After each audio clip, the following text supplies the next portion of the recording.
syatrul iman.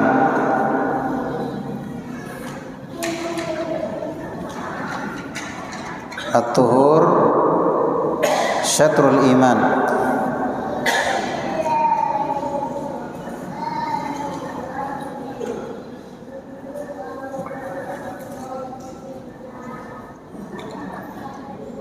Bersuci separuh dari keimanan. Maksudnya bertoharah, bersuci separuh atau setengah keimanan. Walhamdulillahi tamla'ul mizan. Ucapan alhamdulillah itu pada hari kiamat memenuhi timbangan.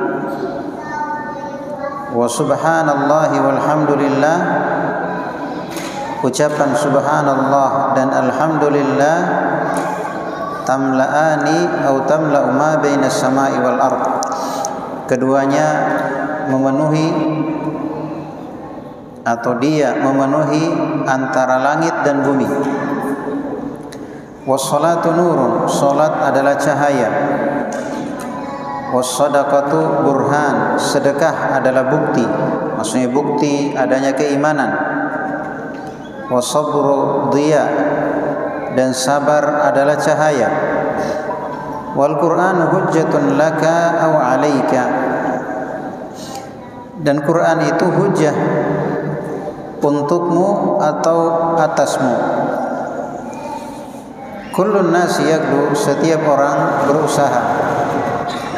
Fabai'un nafsahu famu'tikuha aw mubikuha, ada yang berusaha menyelamatkan dirinya, ya, ada yang menjual dirinya untuk menyelamatkannya atau untuk membinasakannya. Tapi ini hadis yang kita akan bahas pada malam hari ini. Taib. Faedah dari hadis. Dari hadis ini ada beberapa manfaat atau faedah yang bisa kita ambil. Yang pertama, keutamaan berwudu, keutamaan berwudu,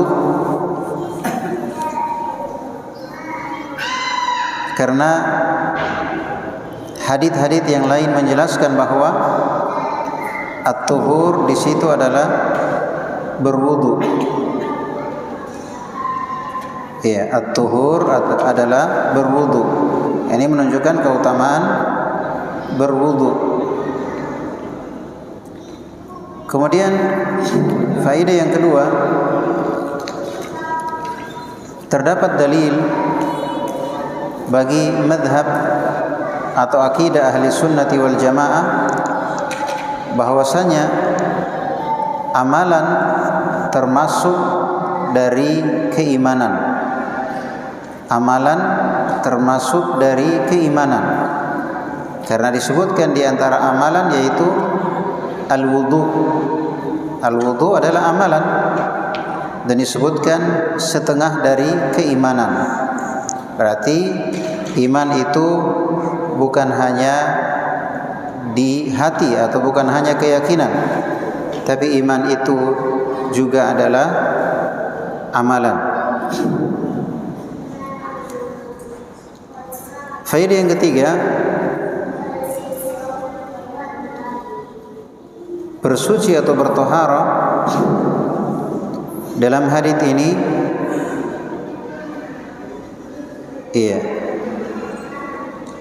mencakup semua makna toharah. Tadi sebutkan wudu, tapi secara umum iman itu bukan hanya wudu saja, tapi semua bentuk toharah, seperti wudu, mandi, demikian pula berbersih atau bertoharah dari dosa. seperti istighfar, bertobat, berhijrah. Ini adalah bagian dari keimanan. Iya. Faedah yang keempat,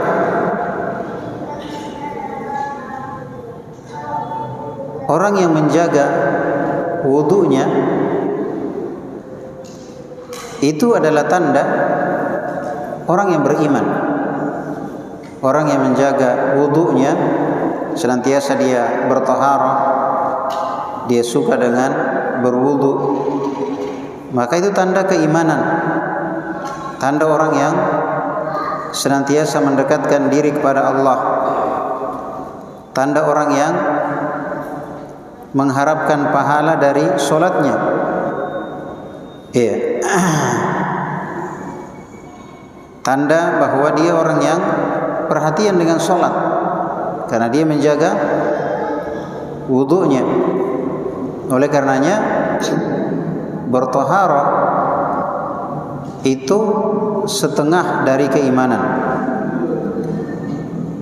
Adapun siapa yang tidak perhatian dengan wudu, bahkan dia berwudu tapi ada yang tidak kena air, iya, maka ini sebagai dalil, iya, akan keadaan solatnya. Artinya bagaimana nilai solatnya sangat ditentukan dengan toharohnya. Iya, sangat ditentukan dengan wudunya. Faedah yang kelima, terdapat dalil akan keutamaan ucapan alhamdulillah. Terdapat dalil akan keutamaan ucapan alhamdulillah, karena ternyata pada hari kiamat nanti ucapan alhamdulillah itu akan memenuhi timbangan. Jadi pahalanya itu memenuhi timbangan. Maka ucapan alhamdulillah termasuk kalimat yang sangat besar pahalanya di sisi Allah yang akan didapatkan oleh hamba pada hari kiamat. Karena dengan dia mengucapkan alhamdulillah itu memenuhi timbangan pada hari kiamat. Faedah yang keenam, terdapat dalil hendaknya bagi seorang mukmin memiliki semangat yang tinggi terhadap negeri akhirat. Karena bayangkan tadi hanya dengan ucapan alhamdulillah itu dia akan mendapatkan pahala yang memenuhi timbangan pada hari kiamat. Maka hendaknya dia bersemangat untuk senantiasa mengikatkan hatinya terhadap negeri akhirat.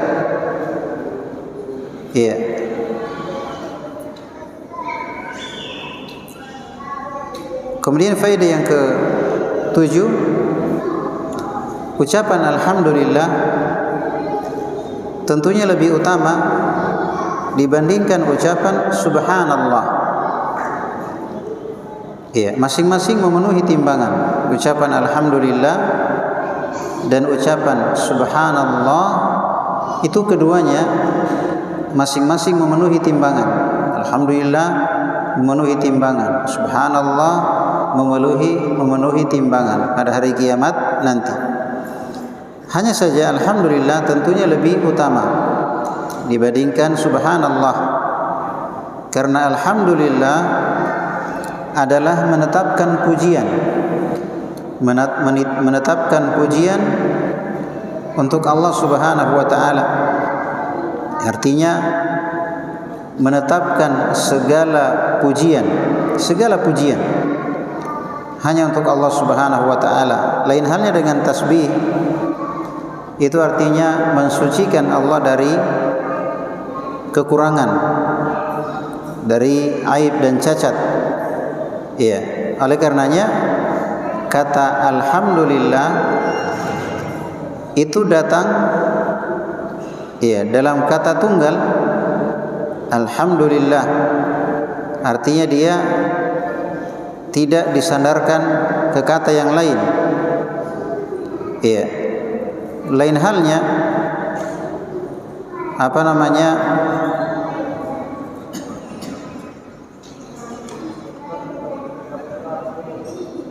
dengan ucapan tasbih, ucapan subhanallah, itu biasanya digandengkan dengan kalimat yang lain. Misalnya dia mengatakan subhanallah, subhanallah wa bihamdi, digandengkan dengan kalimat yang lain. Faedah yang ke-8, ucapan alhamdulillah. Ucapan alhamdulillah itu artinya kalimat yang menunjukkan seorang hamba itu mengakui akan keutamaan Allah Subhanahu wa taala sehingga dia mengucapkan alhamdulillah. Dia mengakui keutamaan, besarnya keutamaan Allah Azza wa Jalla sehingga dia mengucapkan alhamdulillah. Dia bisa bernapas, alhamdulillah. Dia bisa makan, alhamdulillah. Terlebih dia bisa sholat, alhamdulillah. Jadi seorang yang mengucapkan alhamdulillah karena dia mengakui akan keutamaan Allah Subhanahu wa taala, yang juga terkandung merendahnya diri,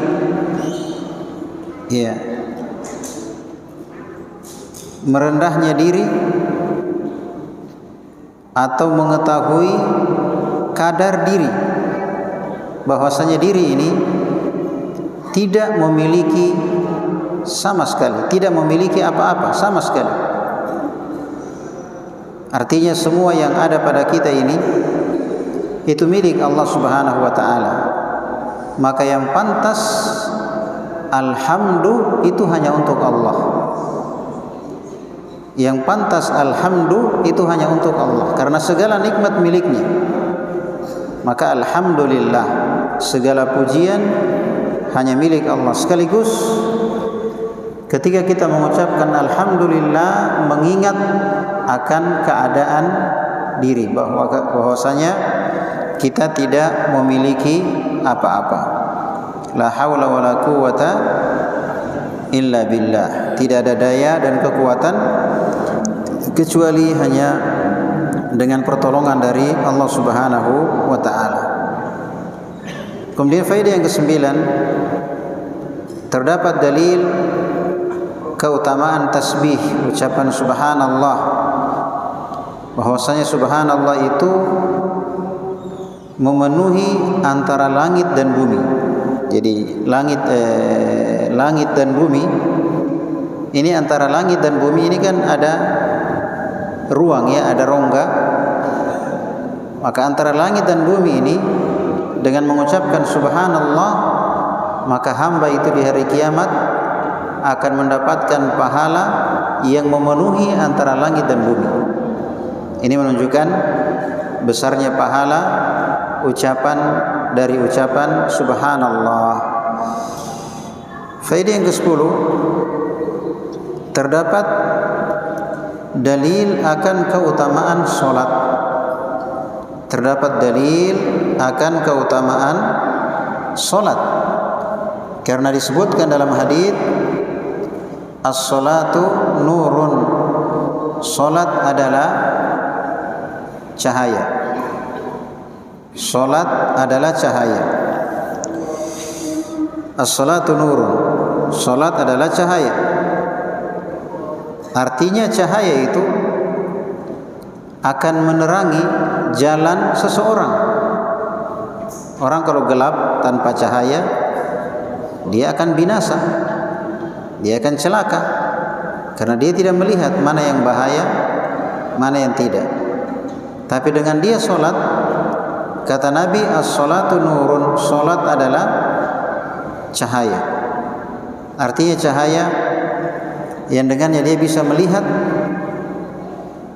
yang dengannya dia bisa melihat dalam kehidupan dunia maupun dalam kehidupan akhirat. Dengan dia solat, dia bisa melihat mana yang membahayakan dirinya dan mana yang menyelamatkan dirinya. Demikian pula di akhirat kelak. Kemudian faedah yang ke-11, sabda Nabi sallallahu alaihi wasallam, as-salatu nurun, salat adalah cahaya. Terdapat dalil bahwa cahaya yang didapatkan oleh seseorang itu tergantung dari kadar solatnya. Karena solat itu macam-macam. Ada yang khusyuk, ada yang fokus, ada yang konsentrasi, ada yang menghayati, ada yang perhatian. Tapi ada yang solat bagaikan ayam yang sedang makan. Ya, tahu ayam yang sedang makan. Misalnya 5 menit 21 rakaat. Ya sudah tarwih ya. Ya sudah tarwih. Jadi cahaya yang didapatkan itu sesuai dengan kadar solatnya. Bagaimana dia perhatian dengan solat, bagaimana dia menyempurnakan solat, bagaimana dia khusyuk dalam solat, sehingga semakin dia perhatian dengan solat, semakin besar pula cahaya, ya, semakin terang pula cahaya yang dia akan dapatkan. Iya. Maka siapa yang sempurna cahaya solatnya, maka inilah yang akan mencegahnya dari perbuatan keji dan mungkar. Inna sholata tanha anil fahsya'i wal munkar. Sungguhnya solat mencegah dari perbuatan keji dan mungkar. Iya.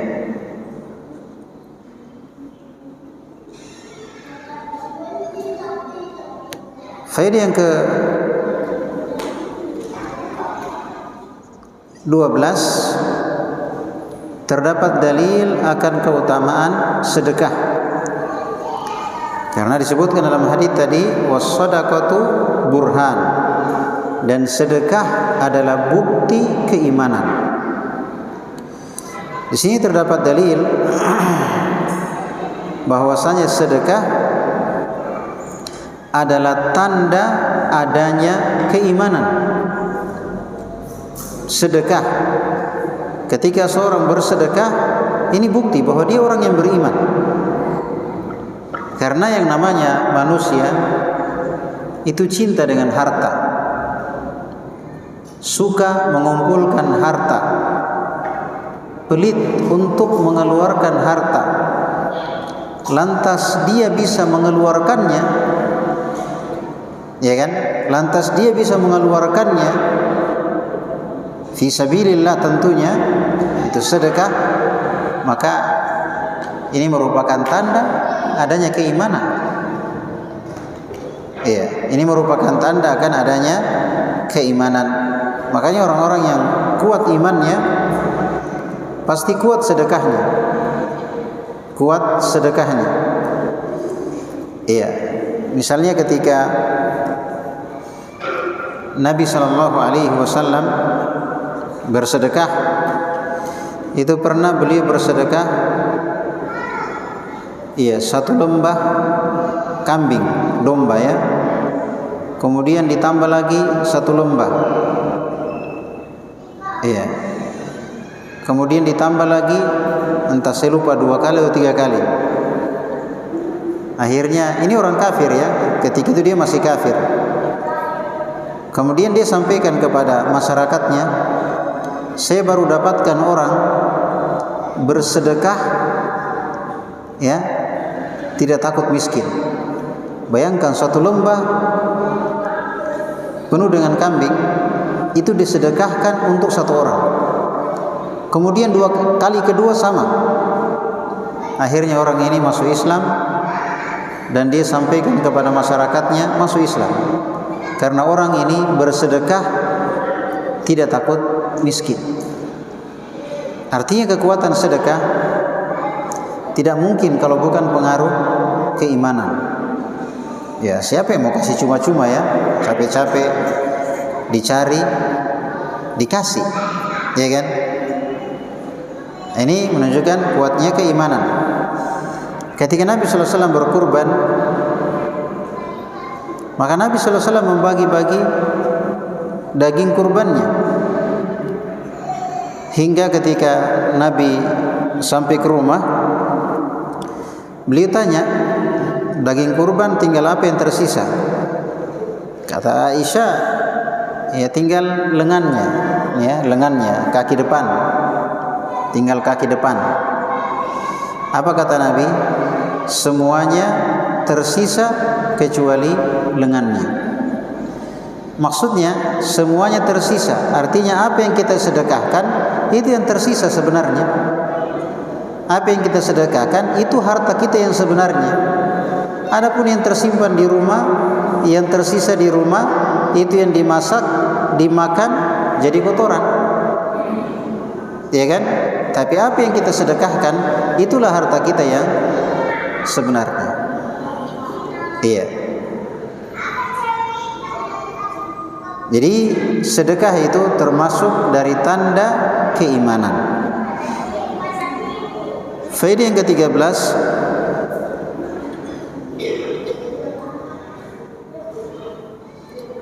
jiwa, sudah kita singgung tadi ya, itu cinta dengan harta. Wa tuhibbunal mala hubban jamma. Kalian cinta dengan harta dengan kecintaan yang sangat. Itu sudah tabiat. Itu sudah tabiat manusia, cinta dengan harta. Iya. Namun siapa yang bisa melawan dirinya, yaitu dengan dia berinfak, karena berinfak itu sebenarnya melawan diri. Kalau diri itu maunya jangan, capek-capek dicari, dikasih, dibagi-bagi, dikeluarkan, ya kan? Kita ini kumpul supaya banyak, ya kan? Kita kumpul ini supaya banyak, dikeluarkan lagi. Nyamannya itu tinggal dibagi-bagi, ya kan? Nah, ketika dia bisa bersedekah, maksudnya dia bisa melawan dirinya atau tabiat dirinya, maka ini merupakan bukti akan keimanannya. Ini merupakan bukti akan adanya keimanan pada dirinya. Oleh karenanya Nabi bersabda, was-sadaqatu burhan. Sedekah adalah bukti, maksudnya bukti keimanan. Sedekah adalah bukti keimanan. Taib. Jadi setan menyuruh kita untuk pelit, menyuruh kita untuk mengumpulkan dunia, sedangkan Allah Subhanahu wa ta'ala menyuruh kita untuk bersedekah. Ya, dan sedekah itu tidak mengurangi harta. Ma nakasat sadaqatun min malin. Sedekah tidak mengurangi harta. Dan dalam Al-Quran Allah Subhanahu wa ta'ala bahasakan sedekah dengan pinjaman. Karena yang namanya meminjamkan itu kan diganti. Ya, siapa yang meminjamkan itu kan diganti, namanya pinjaman. Di antaranya Allah berfirman, "Wa may yuqridillaha qardan hasana." Siapa yang pinjamkan kepada Allah pinjaman yang baik, maka Allah akan ganti dengan kelipatan yang banyak. Iya, maka Allah akan ganti dengan kelipatan yang banyak.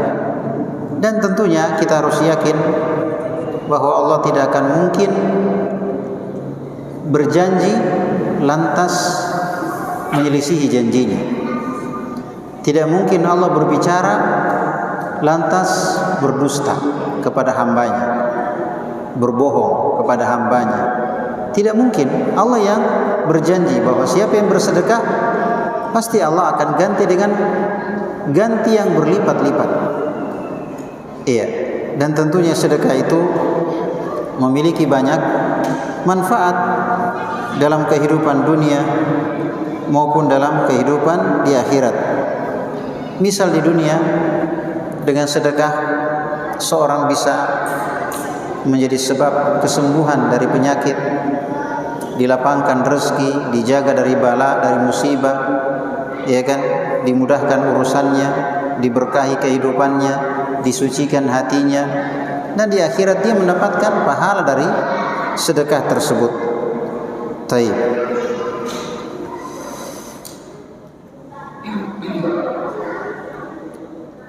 Kemudian faedah yang ke-14, terdapat dalil akan keutamaan sabar. Terdapat dalil akan keutamaan sabar. Iya, bahwasanya sabar adalah diyaul muslim, cahaya bagi seorang muslim. Tadi solat, sekarang sabar. Keduanya disebut dengan cahaya. Baik. Faedah yang ke-15, dalam hadis dikatakan as-sabru dhiya. Sabar adalah cahaya. Nah, apa bedanya? Kalau solat disebut cahaya, sabar juga disebut cahaya. Tapi bahasanya as-salatu nurun, solat adalah cahaya. Kalau sabar, as-sabru dhiya, sabar adalah dhiya. Kalau diterjemah ke dalam bahasa Indonesia artinya cahaya. Tapi kalau kita memperjelas apa perbedaan antara nur dengan dhiya?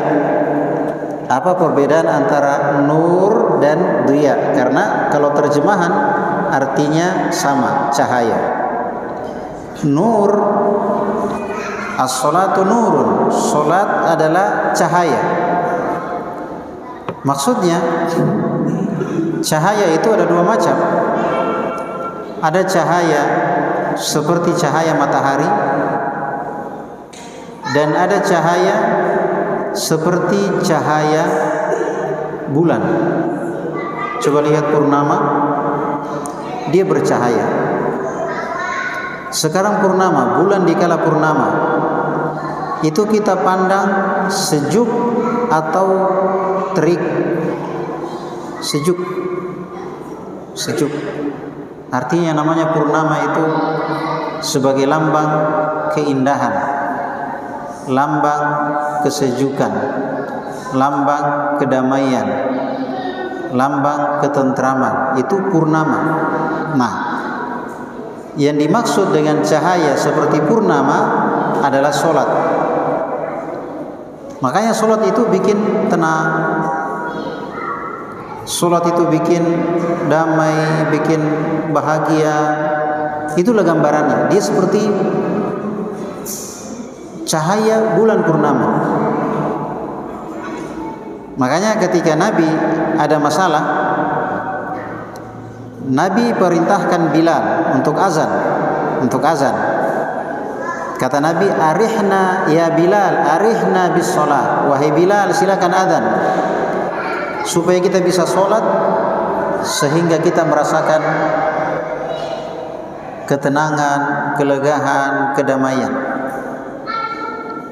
Makanya kata Nabi, as-salatu nur, sholat adalah cahaya. Maksudnya cahaya seperti cahaya rembulan. Kalau sabar disebut as-sabru dhiya, sabar adalah cahaya, tapi dia seperti cahaya matahari. Kira-kira orang kalau kena musibah, dites kemarahannya, diuji nyalinya. Ini bikin tenang perasaan atau bikin apalagi bisa melawan, apalagi bisa bertindak, tapi tetap menahan diri. Itu namanya cahaya matahari. Artinya yang namanya sabar itu ada sesuatu yang berat. Beda kalau cahaya bulan, sejuk, tenang, damai. Beda kalau cahaya matahari, ya, membakar, panas. Itu namanya sabar. Tidak ada sabar itu. Orang sabar itu, makanya sabar itu artinya menahan. Sabar itu artinya menahan. Kemudian disebutkan di faedah berikutnya,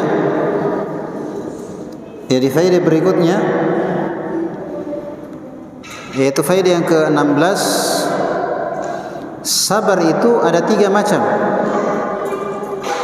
Sabar itu artinya al-habsu, yaitu habsun lin nafsi, yaitu menahan diri dengan 3 hal. Yang pertama, sabar dalam ketaatan, karena ketaatan itu perlu sabar. Solat itu harus dia sabar. Yang kedua, sabrun ala ma'asiyatillah, bersabar untuk meninggalkan kemaksiatan, karena meninggalkan kemaksiatan juga perlu sabar. Ya. Kemudian yang ketiga, as-sabr ala aqdarillah, sabar terhadap takdir Allah. Ya, sabar terhadap takdir Allah. Artinya sakit, bangkrut, banyak masalah, ya, ada bencana, ya, krisis dan sebagainya. Namanya musibah, ya, sabar terhadap takdir. Jadi ini sabar itu. Jadi sabar dalam melaksanakan perintah, sabar dalam meninggalkan larangan, dan sabar dalam menjalani takdir. Sabar dalam menjalani takdir.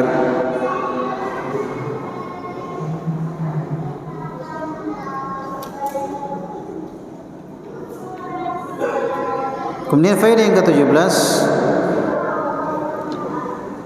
sabar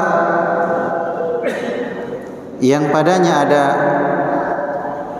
masyaqqah wa syiddah, adanya rasa berat, adanya rasa beban, kecuali hasilnya adalah cahaya dan solusi. Dan ini betul, ya.